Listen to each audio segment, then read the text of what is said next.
రచయిత్రి తస్లీమా నజ్రీన్ ప్రాణాలు అరచేతిలో పెట్టుకొని దిక్కుతోచని స్థితిలో ఉన్నప్పుడు ప్రపంచంలోని ఏ దేశం ఆమెకు ఆశ్రయం ఇవ్వలేదు. ఆమె రాసిన లజ్జ అనే నవల కారణంగా. మెల్లగా ఒక్కొక్కరిగా వెళ్ళండిరా, లేదంటే ఆ పిల్ల ప్రాణం పోతుంది. ఈ అక్షరాలు ఎంతో మంది చేత కన్నీళ్లు పెట్టించాయి.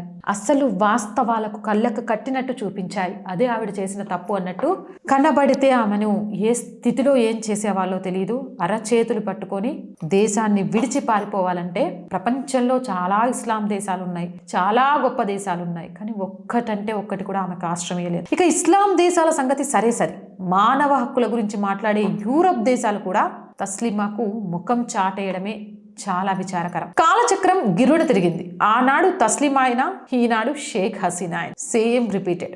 షేక్ హసీనా అధికారానికి దూరం కావడమే కాదు, సొంత గడ్డపై ప్రాణభయంతో ప్రాణాలు అరచేతిలో పెట్టుకొని బయటకు వచ్చిన టైంలో ముస్లిం దేశాలు తలుపులు మూసేశాయి. అంటే తస్లీమైనా హసీనా అయినా ఇద్దరు స్త్రీలు అనాథల్లా అసహాయులుగా నిలబడ్డారు. అప్పుడు హక్కున చేర్చుకుంది తల్లి, అదే మన భారతదేశం.